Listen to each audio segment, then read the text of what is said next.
আসসালামু আলাইকুম, welcome to Sharmili kitchen. সেহরি আয়োজনে সেরা স্বাদের পাবদা মাছের ঝোল। এজন্য আমি গরম তেলে পেঁয়াজ ভেজে নিচ্ছি। পেঁয়াজটা একটু সফট হয়ে আসলে দিয়ে দেব কেটে রাখা টমেটো। টমেটো দেওয়ার কারণে রান্নাটিতে একটি টকটক ভাব হবে, খেতে দারুণ লাগবে।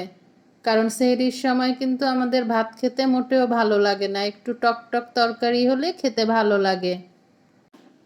মিডিয়াম টু লো ফ্লেমে ভালো করে টমেটোগুলা ভেজে নেব, তাহলে টমেটোগুলা সফট হয়ে আসবে এবং তরকারিতে গ্রেভিরও কাজ করবে। এই যে আমি টমেটোগুলা ভালো করে ভেজে নিচ্ছি। এখন দিয়ে দেব পরিমাণ মতো লবণ, হলুদের গুঁড়া, মরিচের গুঁড়া। ঝালটা যে যেমন খায় সেই অনুযায়ী দেব। দিয়ে দিচ্ছি পরিমাণ মতো লবণ, হলুদের গুঁড়া, মরিচের গুঁড়া। পাবদা মাছে কিন্তু তেমন একটা মশলার প্রয়োজন হয় না। আমি এখানে 1 চা চামচ আদা রসুন বাটা দিয়েছিলাম, কিন্তু আমার ভুলের কারণে সেটি স্কিপ হয়ে গিয়েছে, অর্থাৎ ক্যামেরাতে ধারণ করা হয়নি। আশা করছি আমার প্রিয় বন্ধুরা ক্ষমা সুন্দর দৃষ্টিতে দেখবেন। এখন মশলাটা অল্প অল্প করে পানি দিয়ে ভালো করে কষিয়ে নিচ্ছি।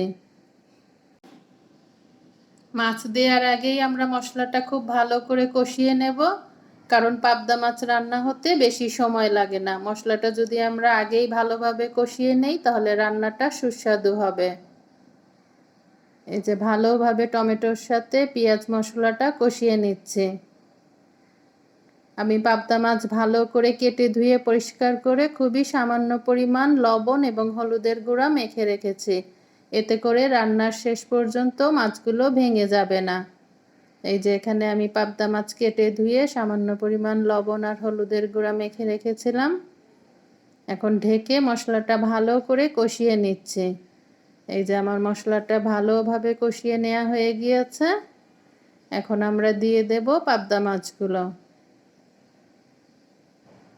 খুবই মজার একটি রান্না, কম মশলায়। এই যে দিয়ে দিচ্ছি পাবদা মাছগুলো, দিয়ে এখন আলতো হাতে নাড়াচাড়া করব। আমি আবারও বলছি, পাবদা মাছ কিন্তু রান্না হতে কম সময় লাগে এবং খুব সাবধানে রান্না করতে হয়। এখন দিয়ে দেব কিছুটা পানি, ধনেপাতা, কাঁচামরিচ। এই যে ঢেকে আমরা কষিয়ে নিচ্ছি। এখন দিয়ে দিচ্ছি ধনেপাতা, কাঁচামরিচ। অর্থাৎ মাছটা দেওয়ার পরে একটু ঢেকে রাখলে একটু পানি উঠলে সেই পানিতেই মাছটা ভালোভাবে কষানো হয়ে যায়। দিয়ে দিলাম সামান্য কিছুটা গরম পানি ধনেপাতা কাঁচামরিচের সঙ্গে, তাহলে ভালোভাবে মিক্সড হয়ে সুন্দর একটা ফ্লেভার আসবে। এই যে আলতো হাতে মিক্সড করে দিচ্ছি। টমেটোর তরকারিতে আমরা অবশ্যই ধনেপাতাটা দেওয়ার চেষ্টা করব, কারণ টমেটোর সাথে ধনেপাতার খুব সুন্দর একটা ফ্লেভার আসে। লবণটা আমরা অবশ্যই চেক করে নেব। এখন ঢেকে ঢেকে 10 থেকে 12 মিনিট মিডিয়াম ফ্লেমে রান্নাটা পুরোপুরিভাবে করে নেব। এরকম মজার মজার সহজ রেসিপি পেতে চাইলে চ্যানেলটিকে সাবস্ক্রাইব করে রাখতে পারেন বন্ধুরা। আর যারা সাবস্ক্রাইব করেছেন তাদেরকে অসংখ্য ধন্যবাদ।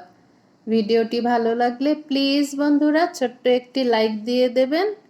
এই যে আমরা ঢেকে ঢেকে রান্নাটা পুরোপুরিভাবে করে নিচ্ছি।